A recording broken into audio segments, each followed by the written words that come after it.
Hadirin, kita sambut Bapak Islah Bahrawi.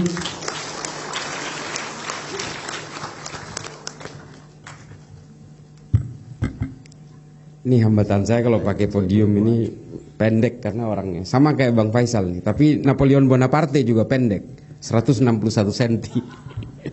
Assalamualaikum warahmatullahi taala wabarakatuh. Salam sejahtera buat kita semua. Allahumma salli ala Sayyidina Muhammad wa ala ali Sayyidina wa maulana Muhammad. Yang saya hormati Pak Rektor Prof. Hussein dan beserta seluruh sivitas akademika, jajaran rektor, dekan, dan seterusnya.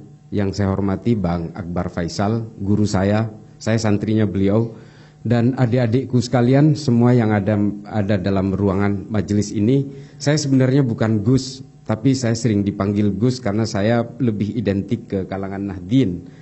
Karena kalau Gus itu berarti anaknya Kiai. Masalahnya yang Kiai bukan bapak saya, tapi kakek saya. Jadi ada lompatan. Bapak saya itu orang biasa, orang melarat. Saya lahir di sebuah desa terpencil yang baru sampai saya pindah ke Jakarta ketika kuliah di UNAS itu belum ada listrik di Madura dan belum ada air kemasan. Jadi saya waktu kecil itu memang belum kenal sepatu. Saya kenal sepatu itu SMP kelas 1, kenal celana panjang itu SMA kelas 1. Ketika saya nyantri, saya biasa sarungan. Setiap hari biasa sarungan. Tapi alhamdulillah kemudian banyak hal yang menuntun saya untuk pergi ke berbagai seluruh penjuru dunia, termasuk juga saya tinggal di Amerika selama 4,5 tahun. Saya pernah jadi gelandangan di New York, mungkin saya sudah ceritakan di podcastnya Bang Akbar. Saya juga pernah jadi gelandangan di New York gara-gara ternyata saya diberangkatkan oleh satu perusahaan ke Virginia, ke Fairfax. Dan ternyata nama saya tidak ada di kampus itu. Sehingga saya akhirnya luntang-lantung dan saya jadi gelandangan di New York selama 7 bulan musim dingin. Dan saya biasa makan makanan sisa di restoran di pintu belakang. Jadi apapun saya makan di situ. Dan saya juga, ini mohon maaf mungkin agak sedikit risih tapi saya harus bercerita. Jadi karena saya itu mengharap sisa makanan dari restoran, yang saya makan itu termasuk baby pork rib. Demi hidup. Karena saya tidak punya saudara, tidak punya uang, tidak punya teman, tidak punya alat komunikasi ketika itu. Jadi apapun harus saya lakukan. Dan saya hidup dari donasi gereja yang namanya St. Patrick di Manhattan. Itu setiap hari Minggu saya ngantri untuk roti dan uang $10 setiap minggu. Dan kemudian ketika saya terlunta-lunta, saya sempat ditolong oleh orang Indonesia. Kemudian saya pergi ke San Francisco dan di San Francisco luntang-lantung lagi saya ditampung oleh YMCA, Young Movement Christian Association. Lagi-lagi lintas agama lagi, saya ditampung tidur di asrama Kristen. Dari situ kemudian saya belajar bahwa apa yang saya pelajari di Jakarta ketika saya terpapar tentang negara ini harus dikuasai supaya bisa diislamkan semua satu negara ini menjadi luntur di situ. Saya terpapar oleh Ma'alim fil Thariq, bukunya Said Qutb ketika saya kuliah, yang mengharuskan saya menjadi toli'ah, kesatuan elit kecil supaya bisa memantik revolusi dan menguasai negara ini, lalu bisa kemudian mengislamkan seluruh orang Indonesia ini supaya Islamnya sama dengan saya. Itu keyakinan saya ketika saya terpapar Ma'alim fil Thariq. Nah, di Amerika semua itu kemudian terbantahkan bahwa the world is not only mine. Jadi dunia ini sebenarnya punya siapa saja. Apapun agamanya, semua manusia diciptakan oleh Tuhan yang sama. Yang menentukan keimanan kita adalah di mana kita lahir, dari orang tua beragama apa kita lahir. Dan itu semua bukan kehendak kita. Lalu kemudian untuk apa kita saling membenci? Karena perbedaan-perbedaan keimanan. Dari situlah kemudian konklusi itu lahir. Itulah mengapa saya mengambil filsafat Islam. Saya ingin mempelajari bagaimana pemikiran-pemikiran Al-Biruni, Al-Kindi, At-Tabrizi, Ibnu Rushd, Imam Ghazali, dan semua pemikir-pemikir filsafat Islam, bagaimana genealoginya itu terbentuk sehingga mereka menjadi orang-orang yang tidak gelisah oleh keimanan orang lain. Nah, Saya belajar di situ dan kemudian saya juga belajar sejarah juga di situ. Dari sejarah kita belajar apa yang kita harus lakukan hari ini sehingga kita bisa merancang apa yang akan kita lakukan di masa depan. Nah, saya akan bercerita bagaimana dalam konteks Islam kita ini akan hidup hari ini, kita hidup hari ini dan kita akan hidup di masa depan, dan bagaimana generasi mendatang untuk menyikapi itu, termasuk adik-adik sekalian yang mungkin 10-20 tahun ke depan kalian akan menjadi pemimpin dari kami-kami yang sudah reot ini nantinya.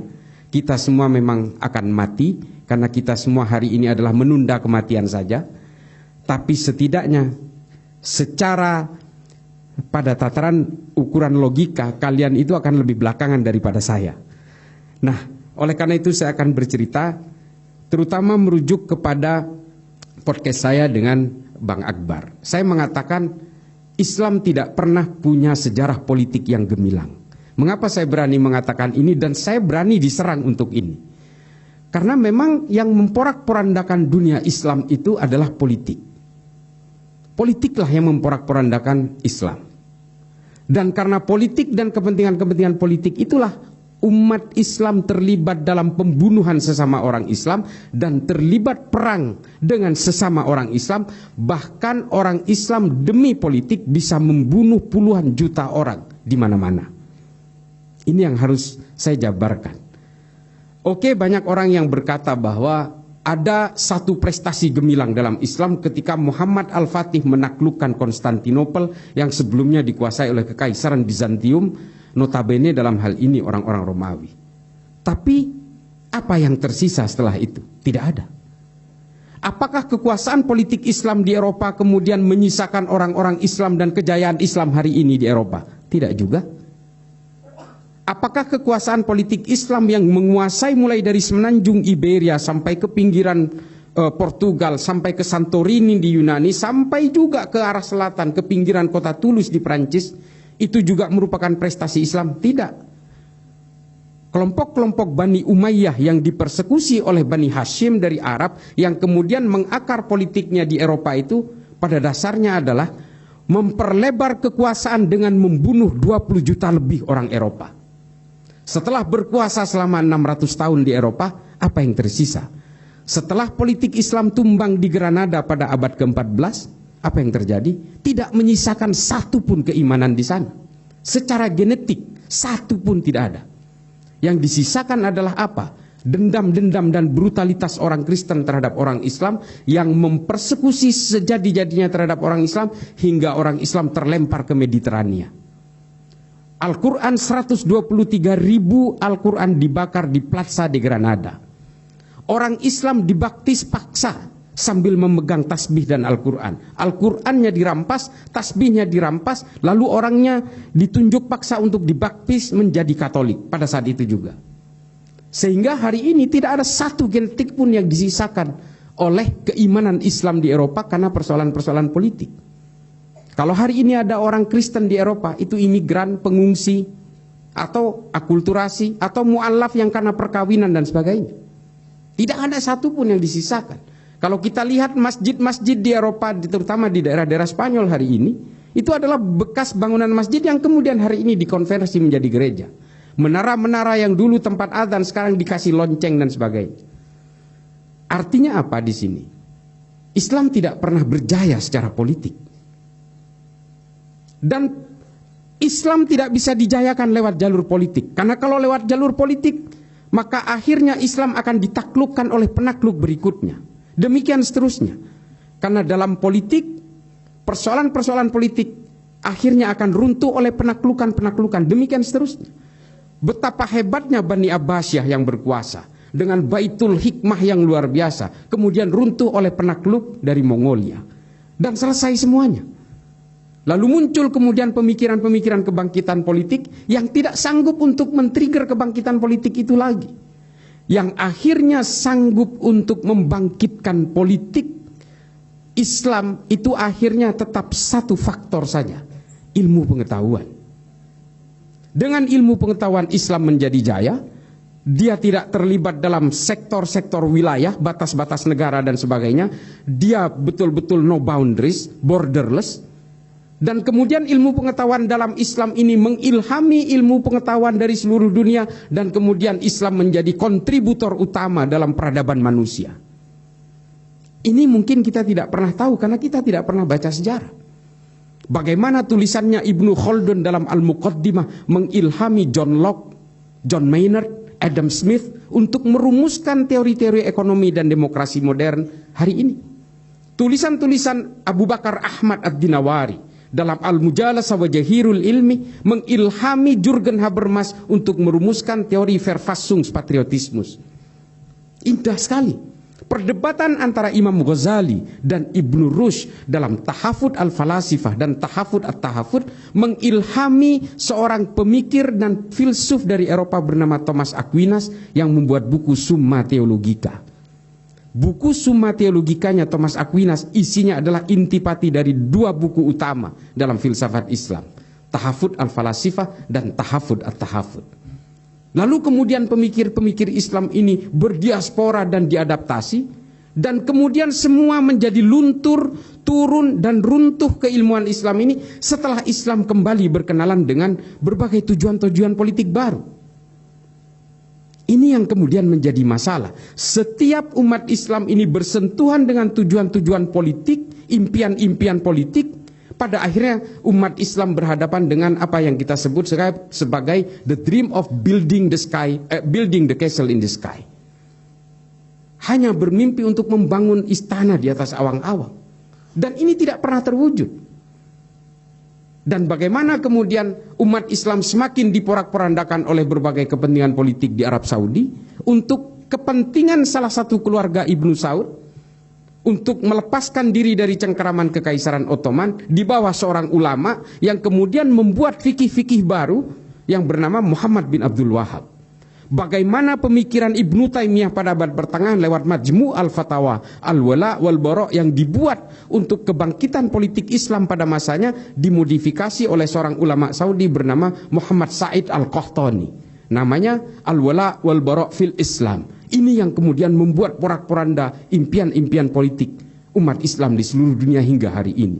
Kemudian ditambah parah oleh pemikiran-pemikiran Hasan al-Banna, Said Qutb fi Dhilalil Quran, Ma'lim fil Tariq, Muhammad Qutb, Jahiliyatul Qarnin Isrin, Abu Bakar Naji, Idarat at-Tawahhus. Kemudian semuanya menjadi luluh lantak dan hanya melahirkan berbagai firqah-firqah yang berbasis kekerasan, ekstrim, teror, intoleran dan sebagainya. Ini gara-gara semuanya adalah ketika Islam diseret paksa ke dalam kepentingan-kepentingan politik. Padahal secara historik yang pernah menjayakan Islam itu adalah ilmu pengetahuan.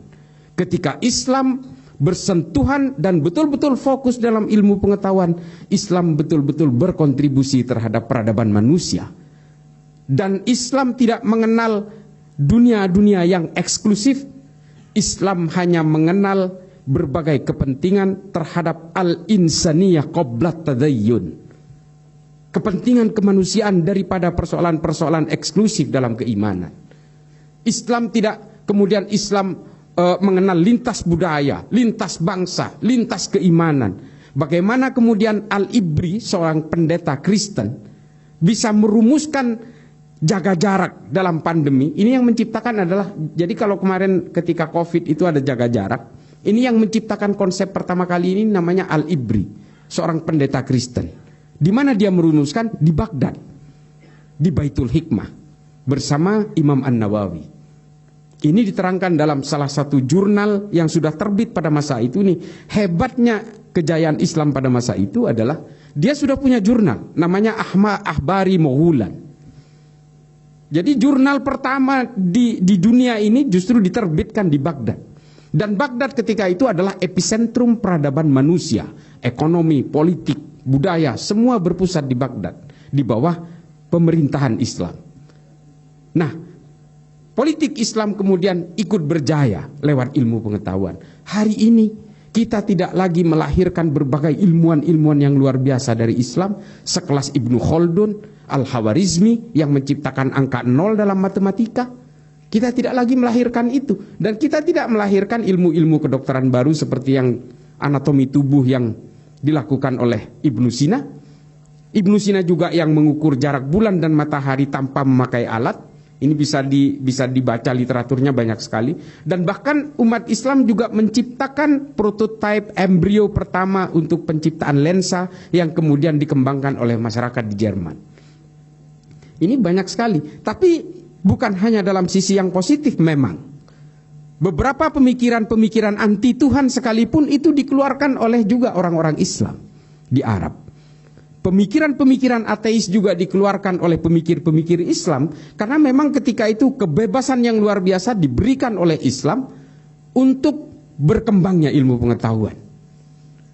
Pemikiran-pemikiran ateis ini dari Islam yang anti Tuhan dan tidak percaya kepada kerasulan ini kemudian dipakai oleh pemikir-pemikir ateis di Eropa, terutama oleh Darwin, oleh Feuerbach, oleh Ernest Bloch dan sebagainya, oleh Marx.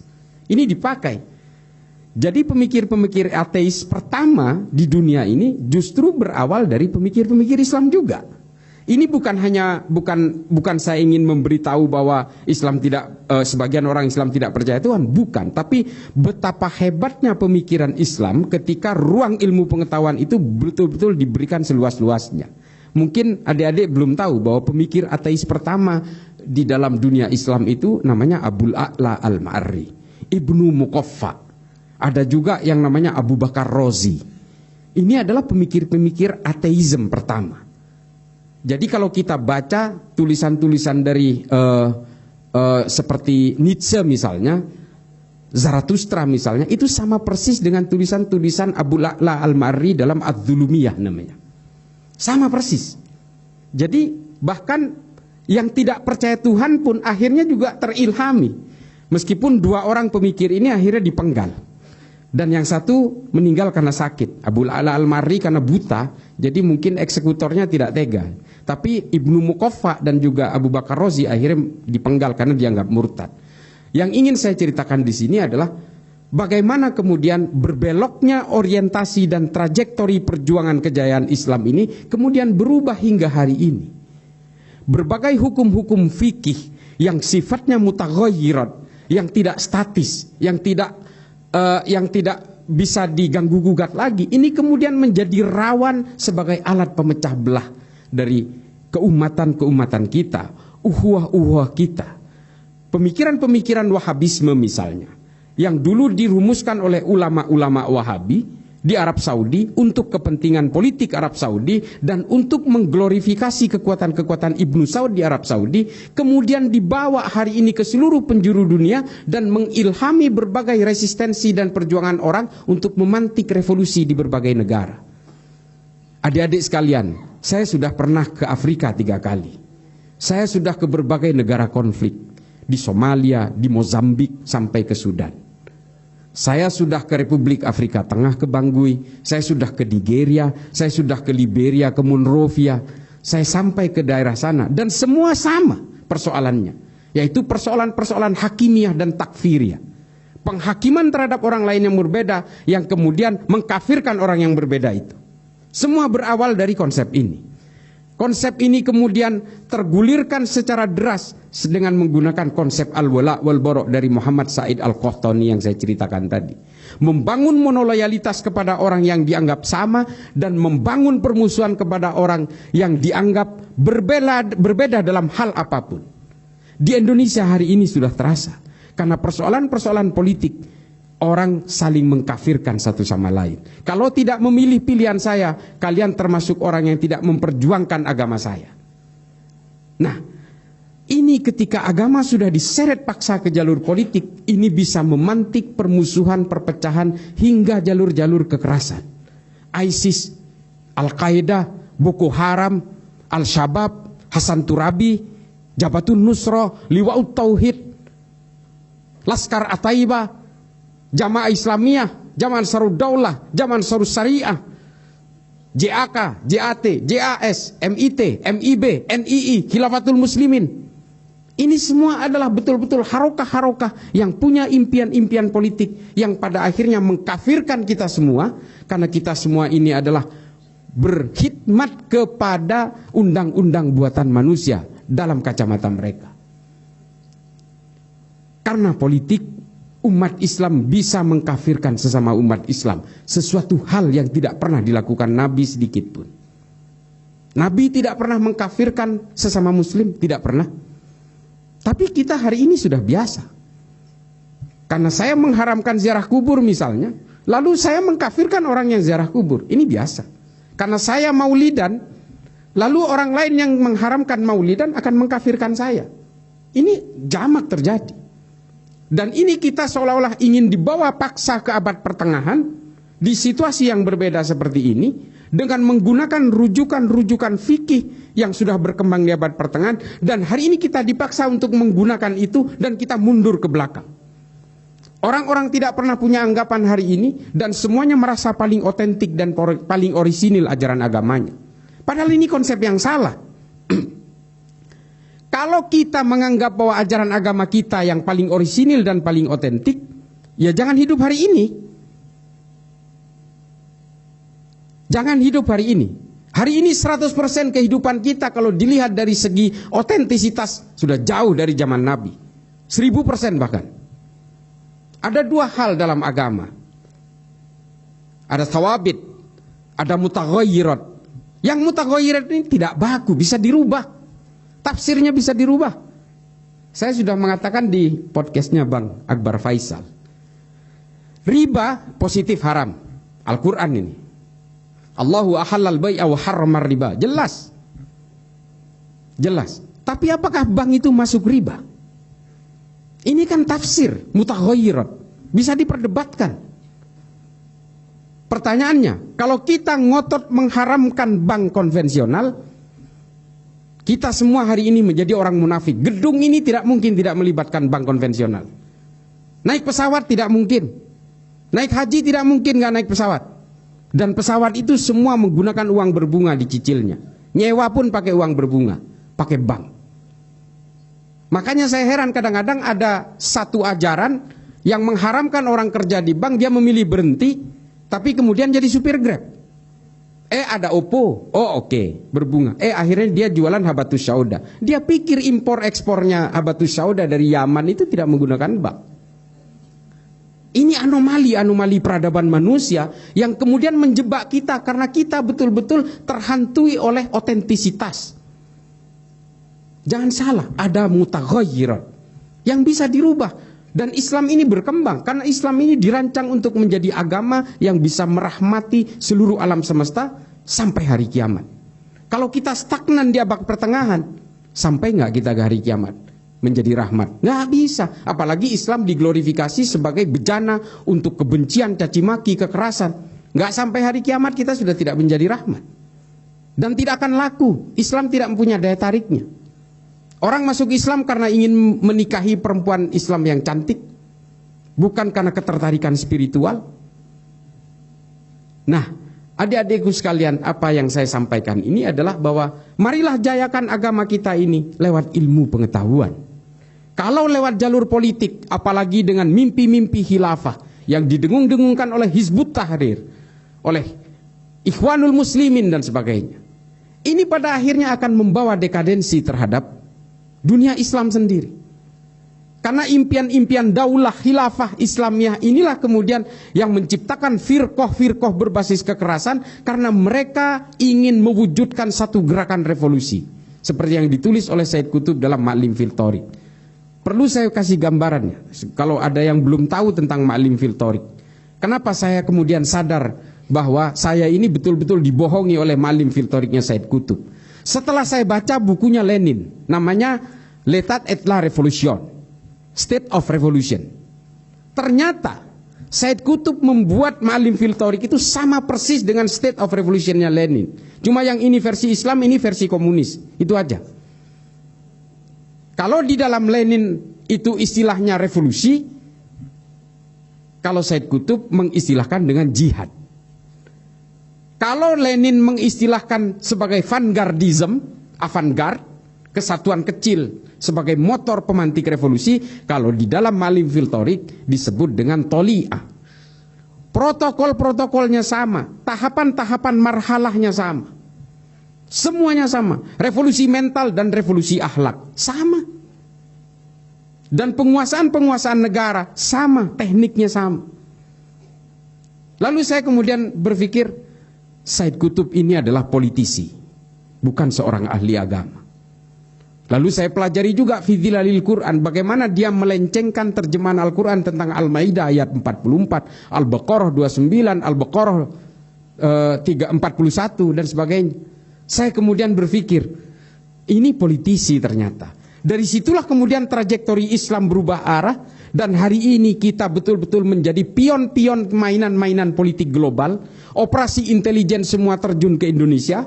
Setelah mereka melewati Timur Tengah, Asia Selatan dan sebagainya, mereka memantik Abu Sayyaf, gerakan Thailand Selatan, bagaimana konflik Tamil dan Sinhala dibuat oleh intelijen Barat. Ini saya tidak tabu untuk mengatakan ini. Karena Indonesia ini menjadi melting pot dari berbagai operasi intelijen dari seluruh dunia. Karena mereka tahu bahwa Indonesia ini punya natural resource yang luar biasa, sehingga Indonesia ini akan menjadi pertarungan berbagai proksi kepentingan global untuk di masa depan. Nah, adik-adik sekalian, kalian ini tidak gampang menjadi generasi muda. Karena bagi kelompok-kelompok pengusung ideologi transnasional ini, kalian adalah investasi masa depan.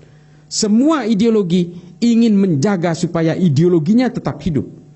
Dan tumpuannya ada di kalian. Kalian adalah targetnya, kalian adalah sasarannya.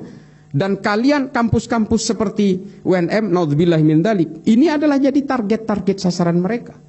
Kalau di kampus-kampus hari ini banyak sekali gema pembebasan dan sebagainya, yang menyuarakan bahwa solusi dari semua persoalan politik, ekonomi dan sebagainya, budaya adalah khilafah. Kalau soal khilafah nggak usah kita bahas. Adik-adik tinggal baca aja cuitan saya di Twitter. Islah_Bahrawi. Di Instagram juga Islah_Bahrawi, baca aja soal khilafah. Debatnya 6 hari 6 malam saya jabanin. Saya ingin membuktikan bahwa khilafah itu bukan buatan Tuhan. Itu buatan bangsa Romawi. Namanya Respublika Romana, yang kemudian di Islam dikenal dengan sistem syuro. Sistem Al-Mamlakah itu buatan bangsa Romawi juga, yang sudah dikenal sebelumnya dengan nama monarki absolutu. Dan kemudian ahlul halli wal aqdi yang dipakai oleh Bani Abbasiyah itu sudah dibuat oleh bangsa Romawi juga. Namanya Concilium Plebis. Lalu kemudian oleh Hizbut Tahrir hari ini dikatakan ini buatan Tuhan, ini wajib. Persoalan yang paling mendasar yang dilakukan Hizbut Tahrir adalah ruang-ruang politik dianggap sebagai akidah. Padahal ini fikih. Dan yang menganggap politik itu adalah akidah hanya kelompok Khawarij. Itulah mengapa mereka berani mengkafirkan Sayyidina Utsman dan kemudian dibunuh, berani mengkafirkan Sayyidina Ali kemudian dibunuh, berani mengkafirkan Sayyidina Hasan, Sayyidina Husain, dan berbagai perang yang diciptakan oleh mereka. Ketika politik dianggap sebagai akidah, maka yang terjadi adalah kekerasan, peperangan, saling membunuh satu sama lain tanpa peduli batas-batas keimanan sekalipun. Kelompok-kelompok teror yang ada di dunia hari ini, termasuk kelompok-kelompok teror yang ada di Indonesia hari ini, tahu mereka, kita ini Islam semua. Tapi kan Islam kita berbeda dengan mereka. Inilah kemudian yang menjadi perhatian dari kita, bahwa ketika kita sudah diracuni oleh mimpi-mimpi politik, kita sudah diracuni oleh politisasi agama, yang terjadi apa? Kita saling mengkafirkan dan bermusuhan satu sama lain, meskipun keimanan dan agamanya sama. Tafsirnya sama. Yang paling terakhir akan saya contohkan. Mengapa saya lebih ngotot untuk memajukan Islam lewat ilmu pengetahuan. Hari ini kita tidak lagi melahirkan Ibnu Sina. Kita tidak lagi melahirkan berbagai pemikir-pemikir yang brilian, polimath di dalam Islam. Tabrizi tidak kita lahirkan, Imam Ghazali tidak kita lahirkan, Ihya Ulumuddin kita tidak lahirkan lagi. Al-Mustadrak ala Sahihain tidak kita lahirkan lagi. Al-Mujalasah wa Jahirul Ilmi, Al-Muqaddimah, Al-Ibar tidak kita lahirkan lagi. Yang kita lahirkan hari ini adalah Abu Bakar Ba'asyir, Osama bin Laden, Aiman Al-Zawahiri, Abu Bakar Al-Baghdadi, Oman Abdurrahman, Fauzan Al-Ansori. Itu yang kita lahirkan hari ini, yang hanya sanggup menjadi ideolog kekerasan, hakimiyah dan takfir kepada orang lain. Kita tidak lagi melahirkan berbagai pemikir-pemikir yang lebih memikirkan tentang bagaimana peradaban manusia tidak keluar dari maqasidus syariah. Tidak lagi. Yang kita pikirkan hari ini adalah bagaimana cara menguasai Indonesia, lalu seluruh orang Indonesia bisa kita kendalikan menjadi homogen semua. Ini adalah efek dari politisasi agama. Kita lalai dengan ilmu pengetahuan sehingga apa? Kita masih sibuk dengan debat-debat soal fikih recehan. Elon Musk sudah mikirin soal Mars.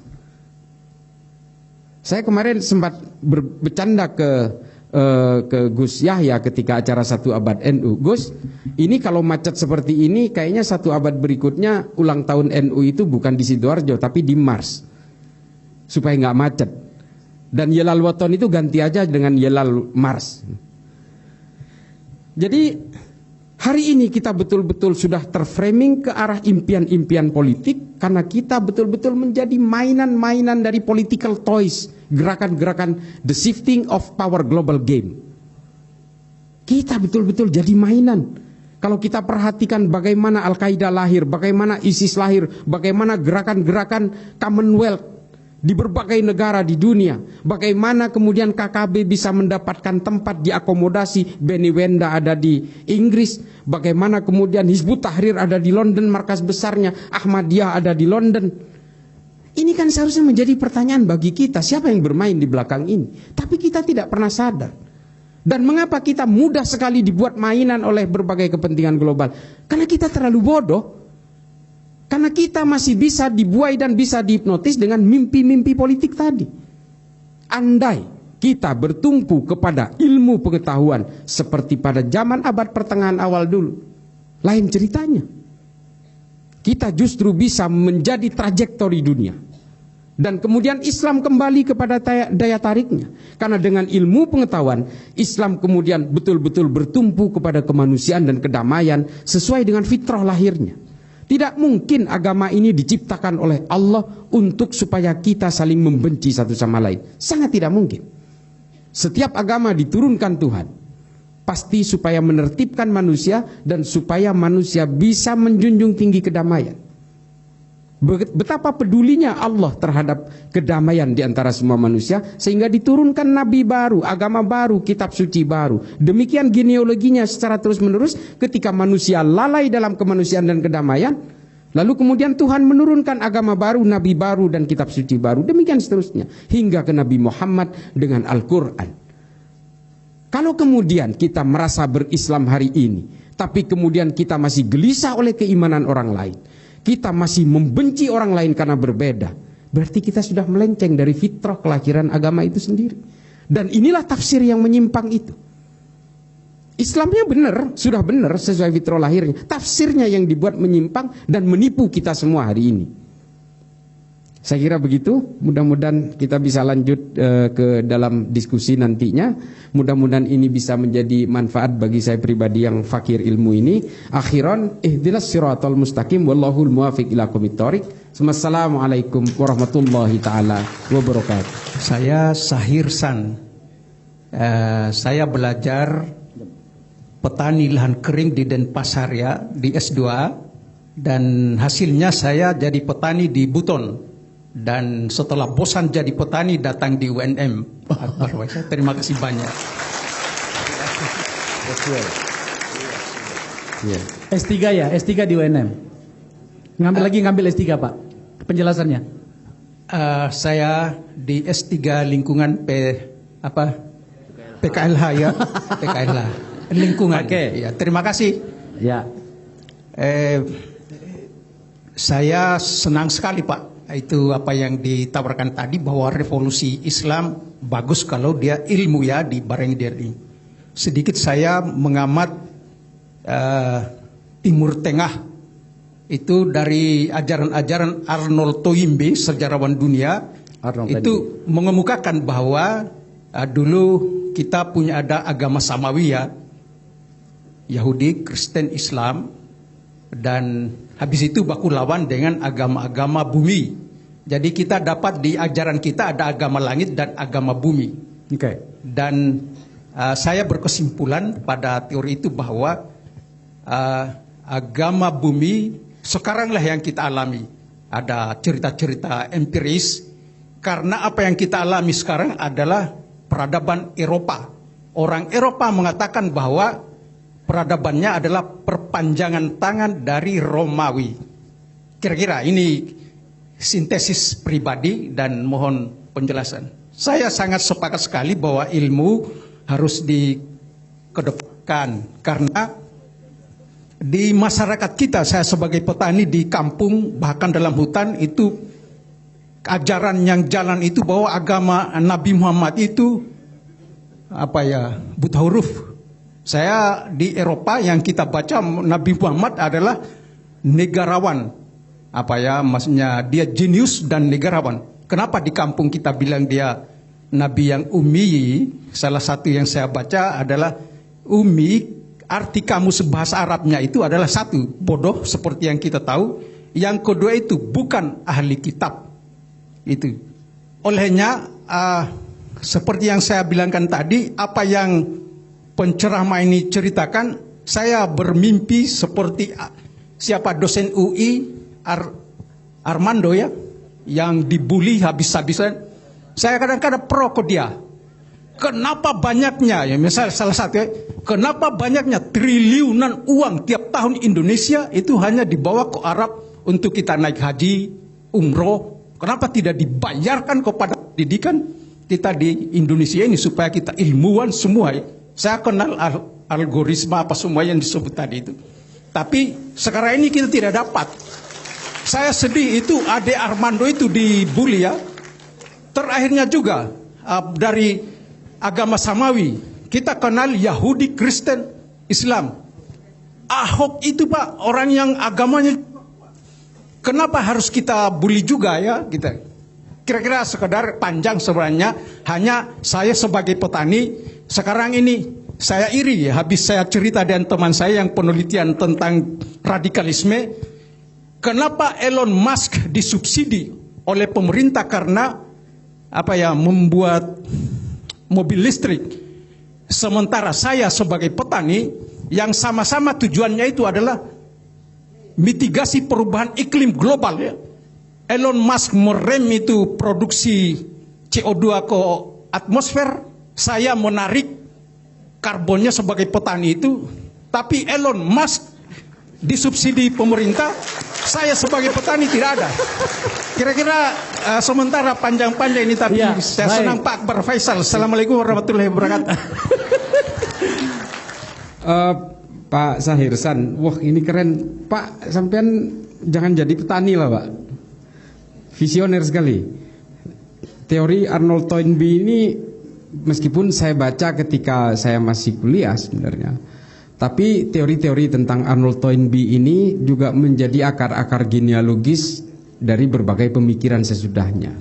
Jadi banyak pemikir-pemikir seperti Theodor Adorno, Ted Kaczynski dan sebagainya ini terlahir dari pemikiran ini.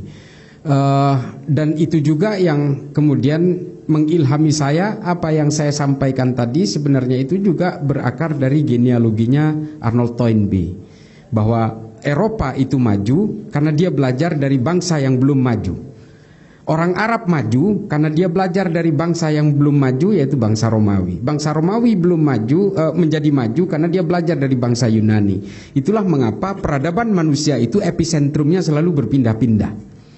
Jadi awalnya adalah Athena, dari Athena ke Roma, dari Roma kemudian ke Baghdad, dari Baghdad kemudian pindah kurang lebih sekarang menjadi New York lah kurang lebih. Nah ini levelnya sama sesuai eranya masing-masing. Nah pemikiran-pemikiran Toynbee ini kalau dipakai luar biasa Pak. Saya sangat menghargai, tapi jangan salah, saya kenal dekat dengan Bang Ade Armando. Orang kenal dia itu kadang-kadang mencap dia liberal gitu kurang lebih. Percayalah sampai hari ini mungkin sholat tahajudnya kita semua kalah oleh Bang Ade Armando. Saya masih lalai dalam soal sholatul lail itu. Tapi kalau Bang Ade Armando itu rajin. Dia dalam keadaan apapun dia harus bela-belain sholat tahajud. Orang hanya mengenal di media seolah-olah dia liberal, seolah-olah dia itu bisa berbuat apa saja. Tapi kalau untuk urusan ubudiyah, untuk urusan ibadah, Bang Ade itu paling kuat. Dia itu azan begini bisa jadi kalah dari orang Wahabi. Sebelum azan pun dia sudah sholat. Dia karena berpatokan ke waktu. Dia di handphonenya selalu alarmnya azan. Masjid kan bukan waktu Pak, tergantung muadzinnya. Kalau muadzinnya belum datang ya nggak ada yang adzan.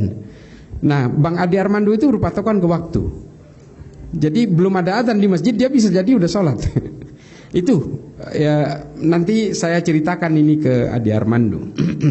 Terima kasih Pak. Tadi bukan pertanyaan kan, intinya hanya ingin mengulas bahwa sepakat dengan berbagai gerakan-gerakan knowledgement yang harus dideploy, harus disebarkan di masyarakat supaya ada gerakan-gerakan penyadaran, reformasi di dalam pemikiran-pemikiran umat Islam.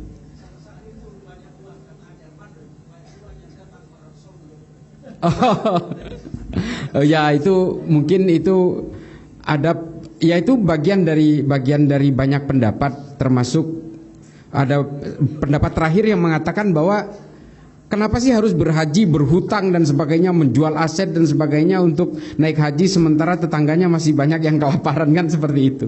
Tapi ya kadang-kadang kita tidak bisa mengukur kompromi orang dalam soal keimanan Pak. Tapi percayalah Pak, semua gerakan-gerakan ideologi transnasional hari ini yang ada di Indonesia itu semua ada uangnya Pak. Ada pernyataan saya kalau di browsing hari ini di Google atau di YouTube, saya pernah mengatakan ada seorang artis yang dibawakan uang sekarung supaya dia itu membawakan ajaran-ajaran ideologi Wahabisme. Saya bertanggung jawab dengan pernyataan saya ini, karena yang cerita ke saya itu artisnya, dan dia punya CCTV ketika Ustadz Wahabi ini bawa uangnya dan bawa Gucci limited edition, tapi ditolak oleh seorang influencer ini. Nah ini saya bertanggung jawab dengan itu. Saya nggak mungkin lah, saya selalu menghindar fitnah, hoax dan sebagainya. Dan influencer ini bukan hanya bercerita ke saya, dia juga bercerita ke beberapa jenderal yang berada di sebelah saya ketika itu. Terima kasih Pak. Baik, nama saya Andi Nur Saputra dari Fakultas Psikologi Universitas Negeri Makassar. Jadi baik, saya lanjut bahwa saya sangat tertarik tadi dengan apa yang disampaikan oleh kakanda kita, senior kita, saudara kakanda narasumber kita yang telah banyak memberikan kita, memantik pemikiran kita tentang apa itu radikalisme. Jadi berkenaan dengan tema kuliah umum yang kita angkat pada hari ini, yaitu ancaman radikalisme pada kaum intelektual, saya kira ketika kita berbicara persoalan ancaman berarti kita memberikan penilaian terhadap sesuatu. Nah kemudian penilaian itu, ketika kita menilai sesuatu sebagai ancaman, itu harus punya landasan berpikir, harus punya konsep di balik penilaian itu. Nah yang ingin saya tanyakan kepada narasumber kita, kakanda narasumber kita adalah, apa kemudian yang bisa kita jadikan landasan mengapa radikalisme itu kita sebut sebagai ancaman, terkhusus bagi kita di kaum intelektual? Sebab ketika kita berkaca pada sejarah, kurang lebih 40 tahun yang lalu di Iran, itu kemudian terjadi revolusi tanpa pertumpahan darah. Di sana ada unsur politik, di sana ada pemikiran-pemikiran yang radikal dan revolusioner. Nah, kemudian ketika kita kemudian menganggap radikalisme itu sebagai ancaman, maka saya kira kita sepakat dengan apa yang terjadi di Iran pada saat itu, di mana pemerintahan pada saat itu masih bersifat bisa kita sebut sebagai monarki yang sangat otoriter dan menindas, di mana tokohnya adalah Shah Pahlavi. Nah, di balik otoritarianisme tersebut muncul suatu sosok pemikir bernama Al-Syariati yang dengan gagah berani mengungkapkan pemikirannya tentang Islam yang radikal dan revolusioner. Nah, buah daripada pemikiran tersebut ialah melahirkan sebuah revolusi tanpa pertumpahan darah di Iran. Nah, saya kira ada unsur politik di situ, sebab ada pertentangan antara rezim dengan rakyat yang melawan pada saat itu. Dan pemikiran-pemikiran radikalisme pada saat itu juga menimbulkan menjadi jembatan antara tiga pemikiran sebelumnya, yaitu nasionalisme sekuler,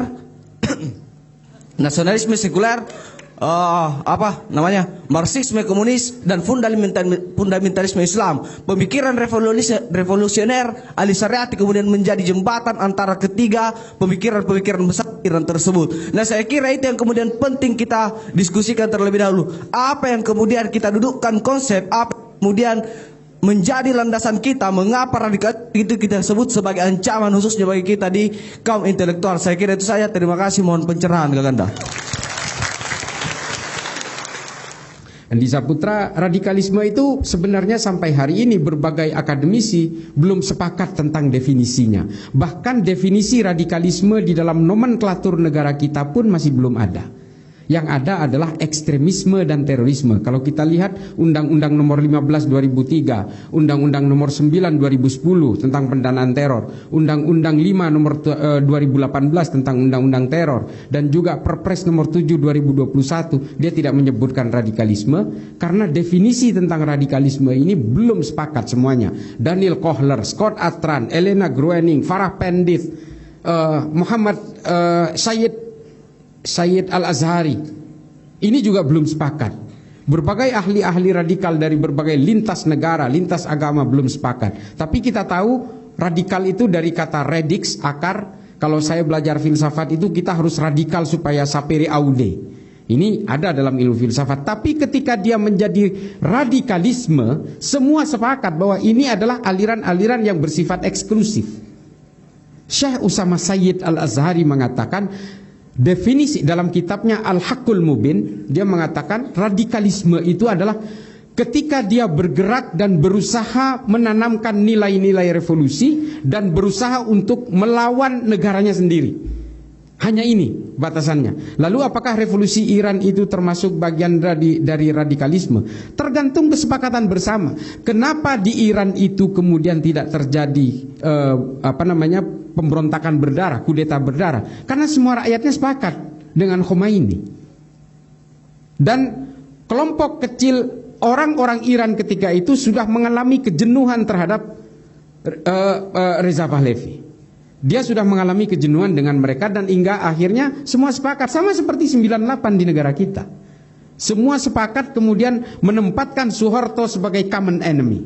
Dan sehingga tidak terjadi pertumpahan darah. Kalau terjadi deviasi, pertumpahan darah, pemerkosaan, pembakaran dan sebagainya, ini adalah massa cair yang tidak terkendali. Tapi pada intinya adalah kudeta itu terjadi smooth-smooth aja. Pak Harto dengan rela dia memundurkan diri misalnya, ini sebenarnya smooth-smooth saja. Nah, ini juga menjadi gambaran kepada kita hari ini bahwa radikalisme, ekstremisme, terorisme itu tidak ada agamanya, tidak ada sukunya. Semua orang bisa terpapar, orang kaya bisa terpapar, orang melarat bisa terpapar, orang pintar bisa terpapar, orang bodoh bisa terpapar. Syiah hari ini memang tidak berkesan radikal karena jumlahnya sedikit. Kalau jumlahnya banyak, ya sama kayak Iran, mereka akan melakukan revolusi juga. Wahabi di sini, kelompok Wahabi di sini, karena jumlahnya masih sedikit, sama, mereka sudah melakukan upaya revolusi berkali-kali, menteror kita berkali-kali. Kejadian teror tahun 2000 sampai 2009, bom Tentena, bom JW Marriott, bom Ritz-Carlton, bom Malam Natal, bom Kampung Melayu, bom Bali 1, bom Bali 2, bom Sarinah, ini semua dilakukan oleh kelompok Wahabi, tapi gagal. Karena apa? Jumlahnya masih sedikit. Kalau mereka besar, sama saja mereka ingin menguasai negara ini. Mau Syiah, mau Wahabi, itu gambaran buat kita ya. Mungkin sebenarnya ada satu kelompok besar, bukan karena saya orang Nahdien, bukan. Ada satu kelompok besar yang sebenarnya bisa saja menguasai negara ini dan memberontak ke negara ini, tapi tidak pernah dilakukan. Namanya Nahdlatul Ulama. Bansernya aja 7 juta. Bansernya aja 7 juta. Polisi 463 ribu. Tentara 927 ribu. Hampir 1 juta. Jauh lebih banyak banser. Tapi mereka tidak punya keinginan untuk melakukan aksi revolusioner. Ya. Terima kasih Dinda. Perkenalkan, nama saya Irfan dari Prodi IPS Program Pasca Sarjana Universitas Negeri Makassar. Jadi langsung saja pertanyaan saya. Sebenarnya banyak sekali yang saya ingin tanyakan terkait soal radikalisme ini, karena kebetulan saya sedang meneliti tentang upaya Polda dalam menderadikalisasi. Studi kasusnya adalah intoleran dengan terorisme. Jadi singkat saja pertanyaan saya adalah apa saja faktor-faktor empiris yang menjadi penyebab terjadinya suatu radikalisme itu. Yang kedua adalah bagaimana sebenarnya upaya, karena kan kita bersepakat bahwa intoleran dan terorisme itu tidak bisa dipisahkan, karena orang menjadi radikal atau teroris itu karena dia tidak toleransi terhadap perbedaan. dia tidak menerima perbedaan baik secara kelompok maupun secara agama mungkin. Karena kita juga sepakat, kita mengetahui bersama di Makassar ini sudah pernah terjadi pada tahun 2021 bom bunuh diri terjadi di gereja katedral. Dan itu yang membuat saya tertarik untuk melakukan penelitian di proposal tesis saya. Nah, itu tadi pertanyaan saya. Mohon maaf karena bercabang. Jadi apa faktor empiris dan kemudian apa upaya untuk menderadikalisasi paham intoleransi dan terorisme itu sendiri. Sekian saya kembalikan. Assalamualaikum warahmatullahi wabarakatuh. Faktor-faktor empiris yang menyebabkan radikalisme. Jadi sebenarnya gini, kalau kita mau berbicara tentang terorisme sebagai tahap akhir, sebagai the last resort dari berbagai aksi-aksi yang sebenarnya tidak nyaman, itu diawali dari intoleran dulu memang. Dari sikap-sikap intoleran inilah kemudian yang membuat orang itu menjadi radikalis, menjadi orang-orang yang berusaha untuk eksklusif. Nah, setelah dia menjadi seorang radikalis, dia akan mewujudkan itu dalam bentuk-bentuk kebencian, ketidaksukaan, dan penghakiman terhadap orang lain yang kita kenal dengan tahapan ekstremis. Nah, ketika sudah mulai ekstremis, dia kemudian muncul keinginan-keinginan untuk mencelakakan orang lain, baik secara psikologis maupun secara fisik. Ini yang disebut dengan terorisme. Nah, terorisme ini adalah the last resort dari rangkaian-rangkaian itu. Semua diawali dari intoleransi. Nah, inilah penyebab-penyebab yang paling awal sebagai the milestone dari istilahnya tahap awal, embrio awal dari tahapan terakhir yang bernama terorisme ini adalah intoleran dulu. Dia nggak suka. Dia tidak suka ketika dia melihat gereja, orang Kristen tidak suka ketika melihat masjid, ketika dia melihat salib, hatinya tergetar untuk membenci dan sebagainya. Dan ini bisa juga terpantik oleh berbagai fatwa-fatwa agama yang menggairahkan kita supaya kita intoleran. Misalnya tentang fatwa di dalam setiap salib ada jin kafirnya. Nah, ini bisa memantik orang untuk intoleran. Contoh, ketika Ustadz Abdul Somad mengeluarkan pernyataan ini, yang terjadi adalah siswa-siswa SMP di Yogyakarta datang ke pemakaman orang Kristen dan menggergaji semua nisannya. Sangat simpel, tapi aksi intoleran bisa kemudian terkonversi menjadi aksi ekstrim pada saat itu juga, tanpa harus melewati tahapan radikalisme dulu. Awalnya intoleran saja karena fatwanya seorang pendakwah, lalu dia kemudian bertindak ekstrim, datang ke kuburan dan menggergaji nisan-nisan salib di situ. Nah, ini yang kemudian menjadi persoalan dari kita hari ini, bagaimana kemudian sikap-sikap intoleran, radikalisme, ekstremisme dan terorisme itu terbentuk dari berbagai anjuran-anjuran influencing dari para pendakwah. Ini menjadi PR kita semua. Ini terlalu panjang nanti kalau kita bahas. Nah, sebelumnya saya perkenalkan diri, saya Sarul Gunawan, sekaligus mantan Ketua Umum LKYMB UNM. Dari Fakultas Ekonomi dan Bisnis, Prodi Manajemen. Saya sebenarnya di sini Pak sudah alumni, tapi masih tetap tertarik terhadap kuliah umum seperti ini, apalagi berkaitan tentang pembahasan radikalisme. Satu asumsi pertama saya, bahwa UNM sangat rawan terpapar radikalisme. Saya sepakat bahwa radikal itu baik, tapi ketika dia sudah menjadi paham, itu sudah keliru. Salah satunya asumsi dasar saya mengatakan bahwa kita atau mahasiswa yang berkuliah khususnya di fakultas-fakultas yang ilmu pasti, saya bisa sebut semisal mungkin matematika ataupun IPA, itu menurut pendiskusian saya dengan mantan ketua Gus Durian Makassar, aslinya begini, teman-teman yang belajar ilmu pasti itu rawan terkena radikalisme karena dia akan percaya bahwa 1 tambah 1 itu 2, tidak ada hal-hal yang lain. Misalnya 2 tambah 0 itu 2. Itu dia nafikan di situ karena dia belajar ilmu pasti. Itu contoh asumsinya saya. Karena mereka percaya bahwa apa yang berbeda dari mereka itu dia cap kafir yang sesuai dengan secara historisnya tadi dijelaskan sama Pak Isla tadi. Nah itu yang menjadi sebenarnya membuka matanya kita teman-teman semua, bahwasanya perbedaan itu adalah fitrah bagi kita. Kita diciptakan secara berbeda, bersuku-suku bangsa dan bernegara. Itu bukan untuk mencari perbedaannya kita, tapi mencari similaritasnya kita, mencari persamaan. Kalau kita bertentangan ataupun berdebat permasalahan perbedaan itu tidak akan ada habisnya. Nah kalau kita cari similaritasnya kita dengan agama lain, semisal Islam sebagai rahmatan lil alamin, rahmat bagi semesta alam, maka kita sebagai orang Islam harus merahmati semesta ini. Semisal orang Hindu dengan konsepsi yang dia percaya terhita karana, 3 hal yang mendatangkan kebahagiaan itu hubungan dengan manusia dengan Tuhan, manusia dengan manusia, dan manusia dengan alam. Itu kan hal-hal ajaran-ajaran agama itu yang sebenarnya sama sebenarnya dengan ajarannya kita, misalnya di Islam. Kenapa kemudian kita mencari perbedaan-perbedaan yang ada, sedangkan agama itu adalah yang membawa kita untuk tidak kacau. Ketika ada agama yang membawa kekacauan, itu bukan agama.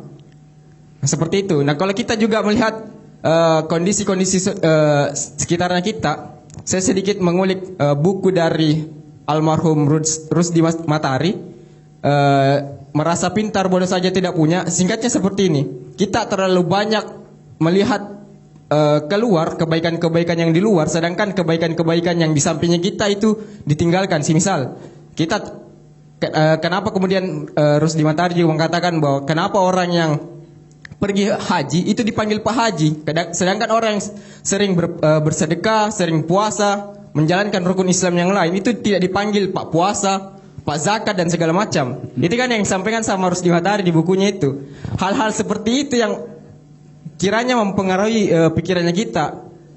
Makanya kemudian yang saya sampaikan bahwa sama teman-teman sekalian, bahwa kita harus menyikapi segala perbedaan itu mulai dari pondasinya, mulai dari cara berpikirnya kita. Bukan dari bagaimana kita melihat seseorang yang sudah banyak pengikutnya, itu kita langsung ikuti. Kita sebagai mahasiswa yang insan akademis, insan intelektual, jangan sampai menerima apa yang dikatakan semisal oleh orang yang punya pengikut banyak, itu kita ikuti saja secara mentah-mentah. Kita tidak saring sebelum sharing. Nah itu kan yang menjadi faktor utama kita terpapar pemahaman-pemahaman seperti itu.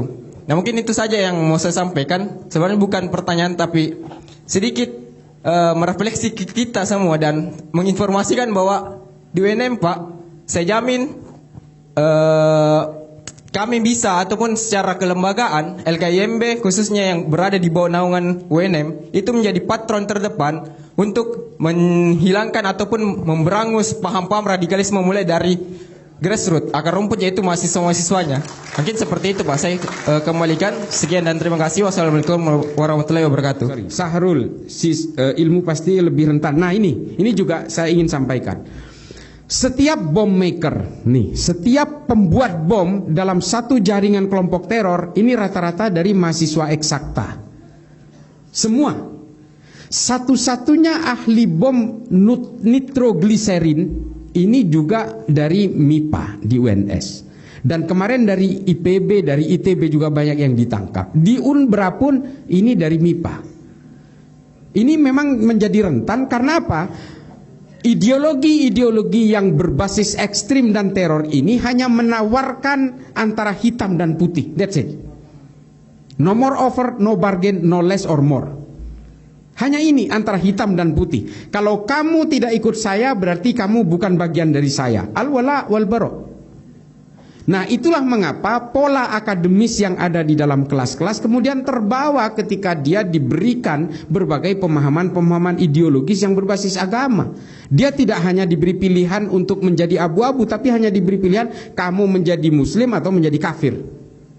Nah itulah kemudian dia memilih menjadi muslim, muslimnya versi orang lain, dan kepalanya kemudian anchor dan subconscious mindnya itu dicekoki oleh ideologinya, kemudian dia bisa dikendalikan.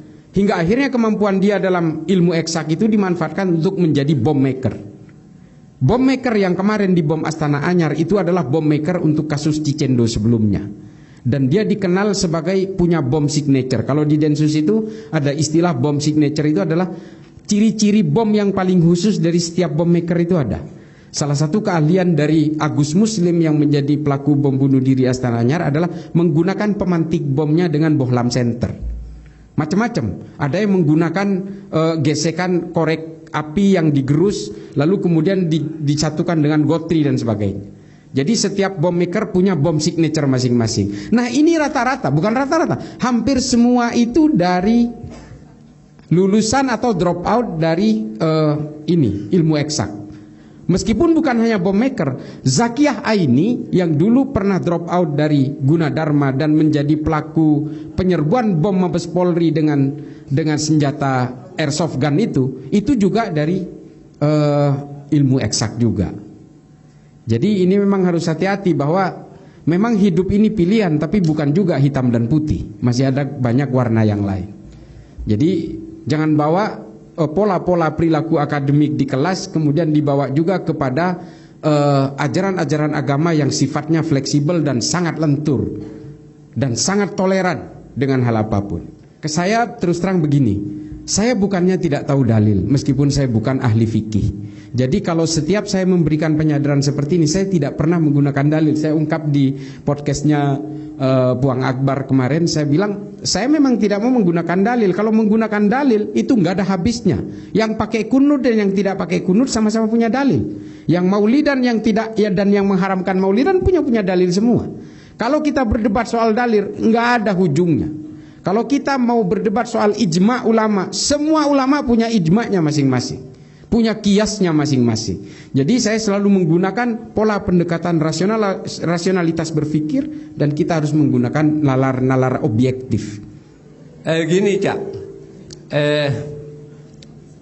saya takut saya keliru ini. Saya yakin betul saya keliru.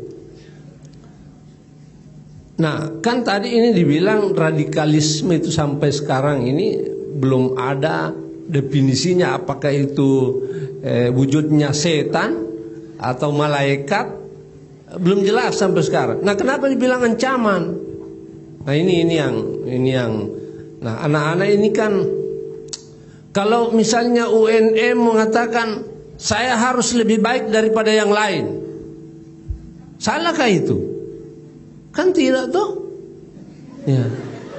Ya, artinya bahwa kalau radikal ini dibawa kepada unsur-unsur yang baik, saya kira Indonesia ini keterbelakangannya karena tidak radikal.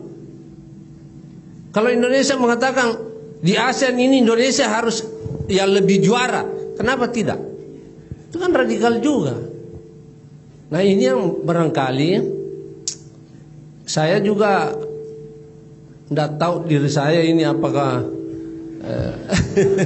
sudah terpapar, tapi yang jelas bahwa saya setuju. Pak Rektor kami, sayangnya tidak ada Pak Rektor kami itu Pak, selalu menampakkan suatu karakter bahwa UNM tidak boleh kalah dari yang lain. Itu kan juga radikal, tapi yang baik.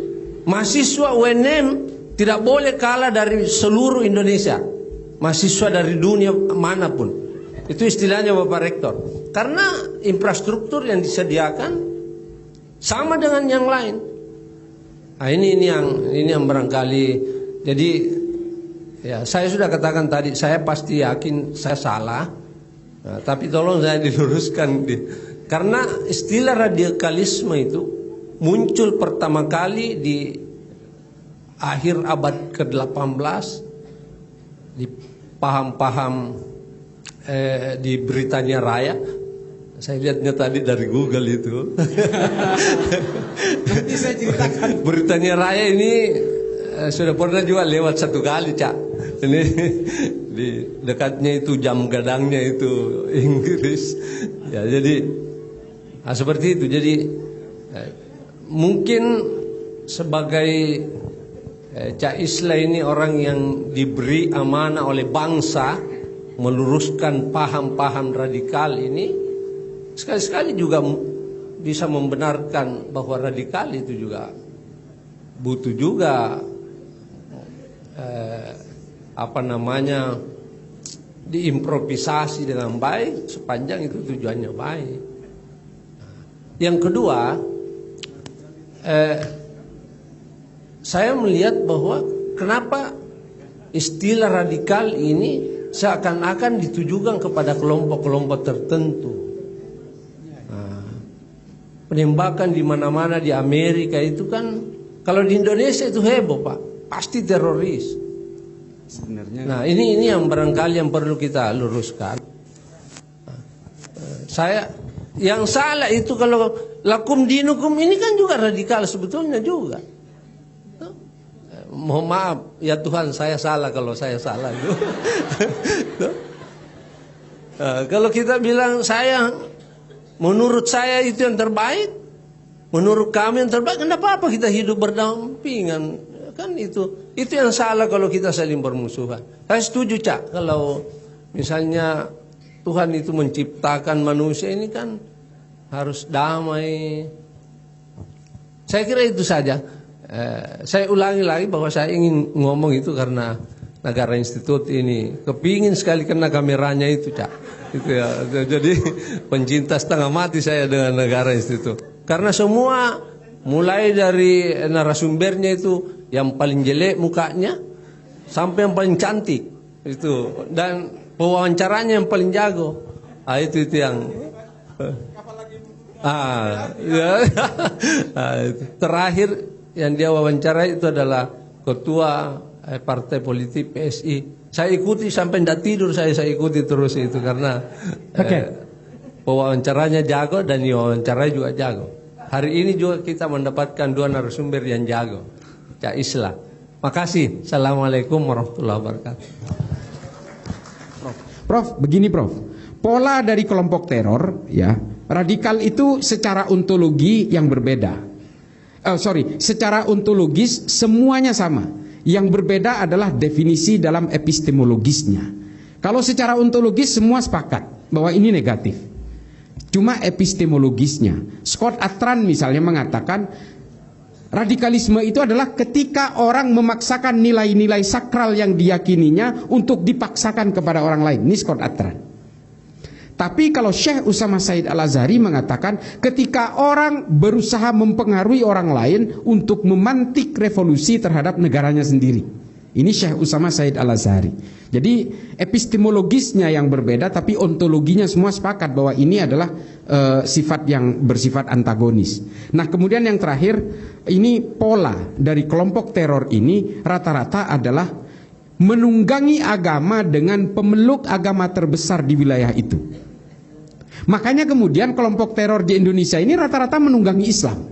Semua, JI, JAD, JAK, JAT, JAS, MMI, MIT, MIB, NII, Khilafatul Muslimin, ini semua menunggangi Islam. Karena pemeluk mayoritas di negara ini adalah Islam.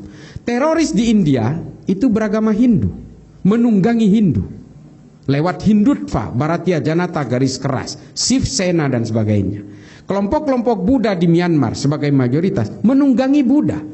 Lewat kelompok-kelompok Alibata, kelompok-kelompok Asin Wiratu dan sebagainya, mempersekusi orang Rohingya yang minoritas Islam di sana. Dan korban di India terorisnya adalah orang-orang Hindu yang mempersekusi orang Kristen dan orang Islam.